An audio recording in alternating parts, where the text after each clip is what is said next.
Will you ever make an OnlyFans or at least leak something? 2021, the year that I make an OnlyFans?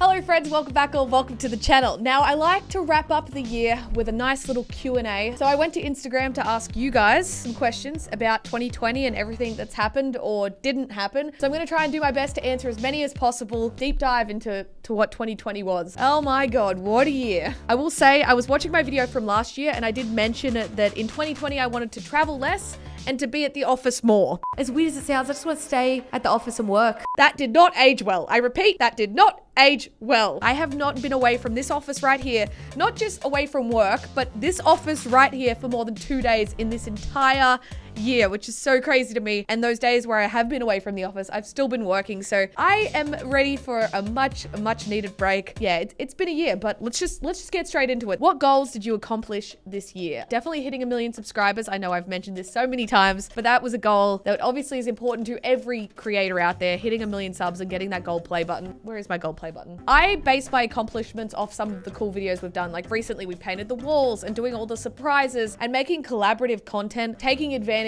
of this office and the people in this office has been a massive accomplishment for me, because I feel like I didn't want to look back at this time in this office and be like, wow, we should have done more. We should have done more collaborations, because I know I've spoken to Fruity about this. That was one of her regrets with the Click House, that she didn't do more with it, especially at the end. So I feel like I want to, you know, do her proud and do everyone proud by making as much content as possible with the group of people that is in this office. Although it's not like a milestone or a number, it is a massive accomplishment and I'm very proud of myself for doing so. And I'm very proud of everyone in the office for helping out and all the cool stuff that we've done. And the response from the audience as well has been amazing. Do you feel successful? It's a good question. I think sometimes I forget my success. I don't know, you just get so caught up in it. Like I just keep making videos, I keep making content, I keep trying to one up myself when it comes to the videos that we're making, and I hope you guys can see that, the more effort that we're putting in. But I just forget sometimes that I would by definition be successful. That's still so weird to me, dude. Who supported you most during quarantine? I want to say one of the best things that I got out of this quarantine and out of 2020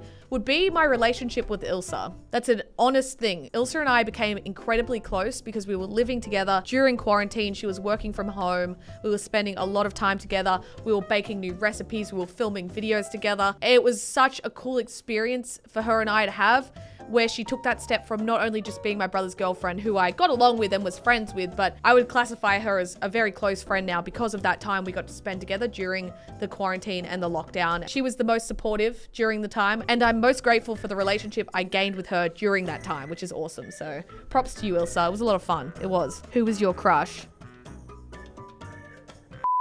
I'm never telling motherfuckers. What's the one thing you've enjoyed doing this year? Streaming. I've really been enjoying streaming again. I think it's been an awesome fun. It's been awesome fun. It's been cool to like have a creative release that isn't recording, because I definitely find that I have suffered a lot of burnout this year because we have been pumping out content. Like I have uploaded a lot this year. I'm very proud of the channel, but it can get to a point where your brain's just like, oh God, how many BuzzFeed articles can I react to? What was the hardest part of lockdown for you? I think for the first couple of months of COVID, I didn't see my parents for probably 2 or 3 months, I think it was. Most of the cases in Australia were in like the heart of the city. So I never wanted to risk going back to my parents' house and me potentially having it and passing it on. My anxiety works that way. I never wanted to risk it. So I didn't see my mum for probably 3 or 4 months. How many subscribers did you get this year? That's a good question. Hold on. I'm going to tell you how many subscribers I got this year. Okay. In the last year, I have gotten 540,000 subscribers. That's cool as shit. Dude, that's literally what I had last year. That is insane, dude. That is crazy. Because why do your surprises suck? I think my surprises are great, okay? Who wouldn't want to be surprised by a snake and a painting and a pig? I think I've done pretty good. Thank you very much. How do you deal with mean comments and mean stuff in general? I just stopped caring. It sounds really weird, but I just don't care. It is very rare that a comment triggers me. You just get on with it, because to be completely honest, in a blatant, blunt way, I am the one who is here making the content and doing the content. So if you have a comment that is mean against who I am, what I look like, or the content that I'm making, you probably don't have much going on in your life, because you're writing to me. I know that the people who have these opinions are projecting, you know? So I just don't really give a shit. Your New Year's resolution. I think my New Year's resolution will always be health and fitness and bettering myself. I'm constantly in a state of just like, how can I be better? How can I be fitter? How can I be healthier? Like, I'm not gonna lie to you. I like chocolate and I like to eat chocolate, but I also think that it's about balance. You gotta eat well. You gotta exercise. You gotta take care of yourself. I feel like that's always going to be a New Year's resolution. I don't even know if I want to admit this as being my New Year's resolution. I have always been very anti-relationship. I just think that I need to focus on my career and that is the most important part. But this year has taught me that maybe I'm coming around to the idea of potentially dating. Oh my God, you heard it here first. The older I get and the more established in my career I'm getting, I feel like if I started dating, I'd be okay. I guess that's what I'm trying to say. My New Year's resolution is to put myself out there a little bit more, go out for drinks, get out there more, because I ain't gonna meet the man of my dreams sitting at this desk right here. Let's be real. So before I was like, no, must focus on career, no boyfriend, nothing. But the older I get, I'm definitely coming around to the idea of maybe potentially finding somebody. I don't know, man. But like, I'm not looking. It's like this like middle ground of like putting myself out there, but like not in the hopes of that. But if it happens, it happens. That's my New Year's resolution. I can't believe I just admitted that. That's embarrassing. Most embarrassing moment in 2020. I don't know. There hasn't really been any defining moments because usually the embarrassing moments happen when we go on trips and we haven't really gone on any trips. I got really drunk at Fresh's birthday and lost my phone, but that's about it. Are you proud of yourself this year? I really am. I am incredibly proud of all the things I accomplished this year, especially given the circumstances. I've made some really cool videos. I've made some cool business decisions. I've learned a lot about myself this year and I'm proud of everything that we've done here on the channel and I'm glad that you guys are enjoying it and I'm really excited for the next year. I think as you come towards the end of the year, you just feel like, ugh, you know, you're just like, ugh, I'm ready for a holiday. You know, I am ready for a holiday. What things would you have done if COVID didn't happen? Definitely way more travel. I mean, travel in general. I haven't really gone anywhere this year at all. We would have done, you know, the conventions and the America trips. I think the last few years we've probably done 2 or 3 America trips each time because there's always stuff happening in LA. There's always stuff happening in America. Maybe the channel wouldn't be where it is if we didn't have COVID though. Like, I don't really want to look at this year and be like, but what if COVID wasn't a thing? It's like, it was a thing. You know, we did what we could with the situation that we were given. I think a lot of YouTubers can agree with this. A lot of content creators can agree with this. Channels flourished during COVID because everyone was at home watching YouTube, watching Twitch. So people's channels just popped off. A lot of people who might not have gotten the success that they have now wouldn't have happened without the pandemic, which is so crazy to think. But like, if you can take some positivity out of it, I guess that's one way to look at it. What is your sub goal for next year? I want to just say 2 million. 2.5 would be cool, but like, I want to be realistic. I think once you get above 1 million, it can become tough to go above it, if that makes sense. Growth is difficult. I think before you're at 1 million, everyone's like, let's get it to 1 million.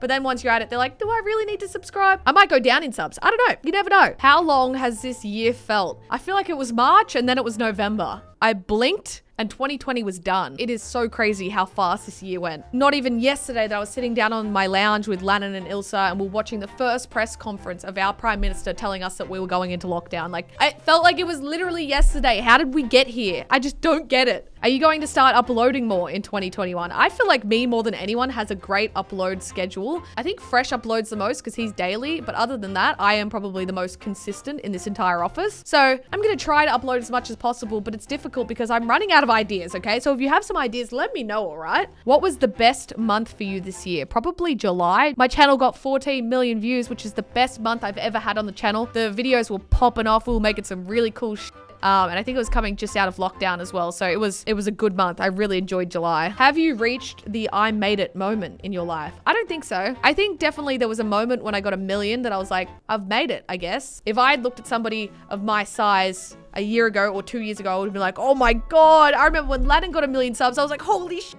It's such a big deal. But it's difficult because I'm around people that are much larger than me in audience and monetary and everything like that. So it's difficult. I just don't feel like I have made it. No, I don't think there's been that moment yet. Best and worst streaming moment of this year. I don't know. I've only really started streaming in the last couple of months. I'd say maybe doing my birthday stream where I had the birthday cake and we were singing happy birthday and blowing out the candles was cool. That's such a cool experience to have with the community. Probably my worst streaming experience actually the other day where I felt very anxious and I've never I've never ended a stream because of anxiety, and I did, and I hate that. So that's definitely like the worst moment for me, is when my mental health comes in the way of creating content. Do you think you'll get 10 mil on YouTube? At the moment, my channel is very variety based. Like it is, you know, some challenges, some vlogs, some collaborations, some reactions. Like it's a little bit of this, a little bit of that. So it's very difficult to find an audience that it's going to do well for that as a whole. The reason so many channels popped off on Fortnite is because it was the same type of content and channels just blew up. I don't know if I have that style of content. Maybe one day it will come around. Listen, I got nowhere to be. I'm happy to keep making content for 5, 6, 7 years. I'm getting 10 million. I'm getting 10 million, okay? Will you do more on your VR channel? Guys, I promise you I will. I keep saying it, and I know that if I just keep saying it will happen. I've got to set up the VR headset. I've got to get it done. I'm so sorry. I promise you that I will do VR content in 2021. I promise. Please. I'm sorry. I don't know. Maybe we can get Ilse set up with a VR headset and she can record some VR with me next year. I'm down for that. That could be fun. What is something you are looking forward to in 2021? I think this is the year that we're going to travel around our own country, because the international borders are shut here in Australia. So if we go, we come back, we got a 2-week quarantine. And I just don't know if I have the time to do that if I want to go across to America for a week, you know? So I think we're going to travel around Australia, and I think that's something that I really want to make the effort to do. Just like a weekend in Perth, a weekend down in Tassie, maybe pop across to New Zealand. I don't know what else. 2021, 10 million subscribers. I want 10 million subscribers. I'm manifesting 10 million subscribers, okay? So listen, look at me right now. Look at me right now. I'm getting 10 million subscribers. Will it be in 2021? I don't fucking know, but I'm getting 10 million subscribers. How did you deal with your stress during 2020? I got some advice from my neighbor a couple of months ago to not call it stress, because I was always like, I'm so stressed out. I'm so stressed out. My hair's going gray. I'm so stressed out. He's like, Tannar, it is not stress. You have a high pressure job. I feel like I always take care of my health by eating well, exercising. That's the first step. What else did I do for stress this year? I don't know. April was a pretty rough month for me, okay? I definitely got some gray hairs from April. It was tough, man. I'm not gonna lie to you. There was a point there where views were going down, and then COVID hit, so revenue was down because obviously all the advertisers were pulled. When that happened, I was like, oh my God, I've got multiple employees. I have bills to pay. How am I gonna afford this? Views are down. My channel's dying. Everyone's popping off, like everyone's overtaken me, they're doing so well, and my views just kept going down and down and down. I was like, this is the end. This is literally the end. And then overnight, it popped off again. You never know what's around the corner with YouTube, honestly. I wish I could tell you. I got no idea. Do you miss Click? I do. Of course I do. I think Click, when it began, is something that I miss, but I don't miss the Click that I was a part of, if that makes sense. Like, it wasn't the same. Like, I can recognize that. It is what it is. Like, I'll be the first to admit it. I don't miss that kind of Click because it wasn't a good vibe, you know? I feel like me more than anyone will be the first to admit it. I have benefited a lot off Click ending because I've been the person who's been making that collaborative content that we probably would have made on the Click channel, if that makes sense. Like, I don't think the people who make content with me would have had time to do both Click as well as the content with me. So I've kind of just yoinked it. Listen, it is what it is. You adapt, you move on, you overcome. Everyone's chill as still love Kath, Cray, Marcus, all of them. They're awesome. I miss them dearly, but like, it is what it is. You just got to keep going. Like, if it's not vibing, it doesn't feel good, don't do it. Don't force it. Just move on. Start something new, which the boys have the boys now. I've been doing a lot of collaborations on the channel, so it's chill, man. Like, it is what it is. Well, there you have it, ladies and gentlemen. That is the reflection of 2020 here on the channel. Listen, this is just a little bit of fun to get you guys involved and also for me to reflect back on the last year. I hope you guys have a wonderful holidays, Christmas, New Year's. Be safe. Thank you for all the support on the channel this year. It has been next level, dude. Like, we have absolutely smashed it this year, and it would not be possible without you guys. So I really appreciate it. I love you all very much, and I'll see you guys in the next one. Goodbye.